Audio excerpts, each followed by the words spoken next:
You guys know what I kind of been going through the last 2 or 3 years, so it was big for my family, and I'm proud of like what I've been able to accomplish.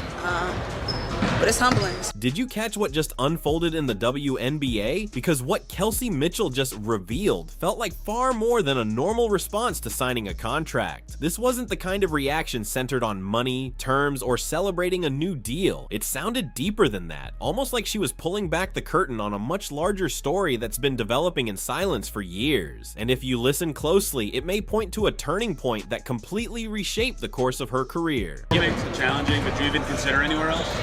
I think any competitor does, but for all the right reasons, I knew Fever was a priority. I knew that I wanted to kind of be a Fever girl again in a certain way. While most people were locked in on contract numbers, salary talk, and off-season moves, Kelsey Mitchell took the conversation somewhere far deeper. She wasn't talking about money or roster politics. She was talking about loyalty, about surviving in this league, and about the relationships that can make career decisions far more complicated than fans realize. And within everything she said, one bond seemed to rise above the rest. Before we go further, comment loyalty if you believe staying with the right people can mean more than chasing a bigger opportunity somewhere else. At first, it didn't seem like a major moment, just another routine media question about her contract, the kind players hear all the time. Usually those answers are polished, predictable, and filled with the usual talk about excitement and gratitude, but Kelsey handled it differently. She paused, smiled, and answered in a way that felt thoughtful, almost personal. It didn't sound like someone simply celebrating a deal. It sounded like someone reflecting on something much bigger. Grateful. It was humbling for me and my family, because you see those kind of numbers and you don't think it's possible. So rather than making it about the contract itself, Kelsey Mitchell shifted the focus to what this moment meant for her and the people who stood beside her. You could hear she wasn't just thinking about the present, she was reflecting on everything it took to reach this point. That change in tone is what made people lean in. It didn't come across like someone simply caught up in a big moment. It sounded like someone revisiting a long road, trying to put years of struggle into perspective. And that's when the conversation moved to another level. She began talking about the years many people overlook, the part of the journey before the spotlight grew brighter. Kelsey brought everyone back to the beginning of her career, reminding people that the reality wasn't always what it looks like today. There was a time when the money in the game was limited, long-term security wasn't promised, and every decision carried real weight. She opened up about making around $60,000 to $70,000 and what that actually meant beyond a headline. It meant sacrifices. It meant leaning on family for support. It meant living without the kind of freedom people often assume comes with being a professional athlete. I remember I was making like $60,000, $70,000, man. So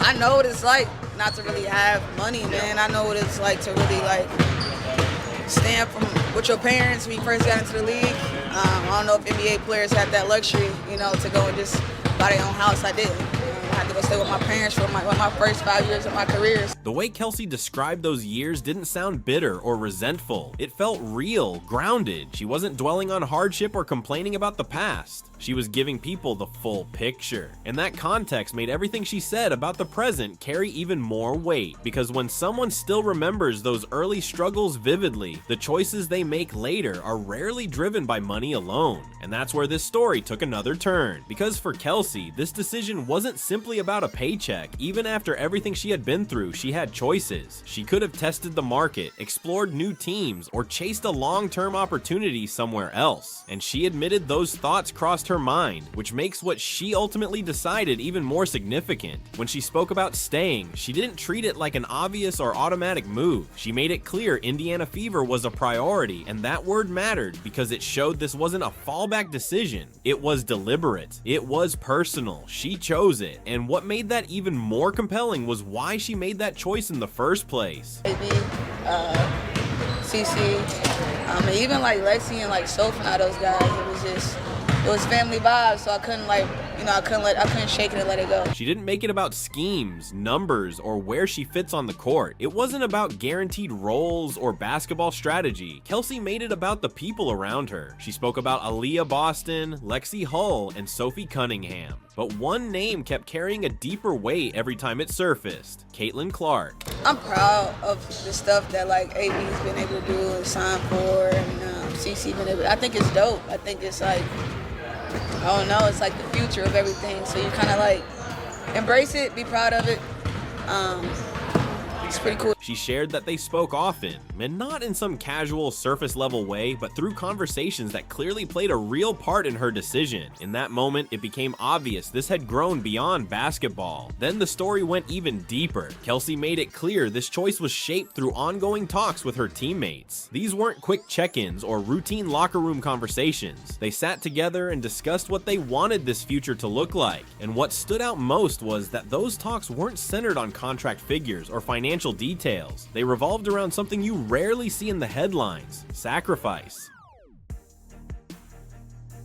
Sit down and break bread with the people that you enjoy playing the game with. That was the easiest part of it. So you guys talking like financials, trying to figure out roughly what the salary cap would look like? Nah. I think that's everybody on individual, but I think knowing that we want to be together.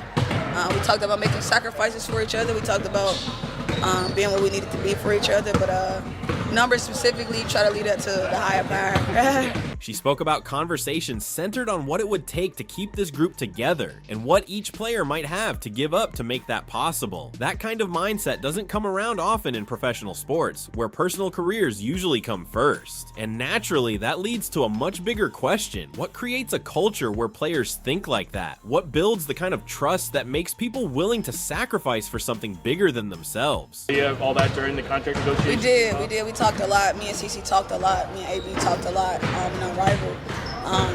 As Lexi, we know we sat at the table a couple times together. We knew we had to make it make sense. We knew that we wanted to be together. So that was the easy part, being able to sit down and break bread with the people that you enjoy playing the game. Because that kind of bond doesn't just appear out of nowhere. It's built through trust, shared battles, and leadership within a locker room. And that's where Caitlyn Clark becomes such a key part of this story, even without saying much publicly herself. This also wasn't the first time Kelsey had spoken about Caitlyn in a deeper way. In past conversations, she pointed out something about Caitlyn that often gets overlooked. She said Caitlyn wasn't trying to make herself bigger than the team. Instead, she focused on blending into the group and contributing in ways that elevated everyone around her. And according to Kelsey, her style of play wasn't about dominating everything. It was about making the people around her better. Caitlyn is that. She never was bigger than the program. I don't know if that makes sense, but like, it wasn't like she wasn't trying to take over. It wasn't, I don't know how to explain that. You know what I'm trying to say though? Yeah, no, I know what you're trying to say. It's like she knows who she is, she comes in. That kind of mindset matters, especially for a player carrying as much attention as she does. It makes it easier for teammates to trust her and feel like they're part of something built on balance, not ego. Kelsey also pointed out that Caitlyn's energy and competitiveness never seemed to change, whether things were going great or getting difficult, and that kind of steadiness earns respect inside a locker room. Over time, it can influence how teammates see their own roles, and even how they think about their future with the team. Everybody, like within our locker room, she wasn't trying to be bigger than anyone else, and I think the way that her style of play, it ended up complimenting me, ended up complimenting AB, and so like, the one thing I love about Caitlyn too is that we all love basketball the same way. We all have our different styles of way of playing. When that level of trust exists inside a team, it quietly starts shaping decisions in ways people outside the locker room don't always notice. And this is where the bigger picture starts to come into focus. This was never just a standard contract situation. At that point, it's clear the decision runs deeper than numbers on a page. If it were purely about money, the choice would have been simple. She could have taken the strongest offer on the table and locked in long-term security without hesitation. But that's not the direction she chose. Instead, she gravitated towards something less predictable, staying in an environment where she felt genuinely connected to the people around her. In other words, she chose stability over switching teams, continuity over uncertainty, and when athletes make that kind of call, it usually signals something important: belief in what's being built. That belief doesn't promise results, but it does reshape the pressure and expectations going forward. Then came the moment that tied it all together, and this is where the story gets even more interesting, because a year before her decision made headlines, a small interaction between Kelsey Mitchell and Caitlyn Clark had already started circulating online. It was nothing complicated, just a simple embrace. But what made it stand out was how effortless and genuine it looked. Look at the embrace, look at the hug. There was nothing forced about it. There was nothing staged or exaggerated about it. It didn't come off like something meant for cameras or headlines. It felt real, like an honest, in-the-moment reaction. And while one moment like that doesn't tell the entire story, it does offer a small window into what's happening behind closed doors. It hints at the kind of connection you rarely hear fully explained in interviews or press conferences. For a lot of fans, that single interaction helped connect the dots. Suddenly, the decision didn't look like just another business move on paper. It felt more like something shaped by trust, familiarity, and shared experience. But that still leaves the bigger question no one can fully answer yet. Because at its core, this story goes far beyond a contract or roster update. It's about how decisions actually form, what quietly influences them, and how relationships can shape outcomes in ways that never make the stat sheet. Kelsey Mitchell's choice to stay clearly wasn't driven by numbers alone, and at the same time, Caitlyn Clark's presence appears to have been part of the environment surrounding that decision. The real debate is how deep that influence actually goes. Did Caitlyn shift the trajectory of Kelsey's path in a meaningful way, or did she simply help create a setting where staying felt like the right move? Either way, the outcome is the same. And now the expectations around this group have only grown. At this point, the Indiana Fever aren't just assembling talent, they're trying to build something rooted in trust, shared purpose, and mutual belief. Kelsey Mitchell's decision speaks to that without needing to spell it out directly. It reflects confidence not just in the roster, but in the direction of the entire group. So the real question now is simple. Are we watching the early stages of something truly special, or a team that still has to prove it can turn potential into results over time? Share your thoughts below, and if you want more breakdowns like this, stay tuned, because what comes next in this story could say even more about where this team is really heading.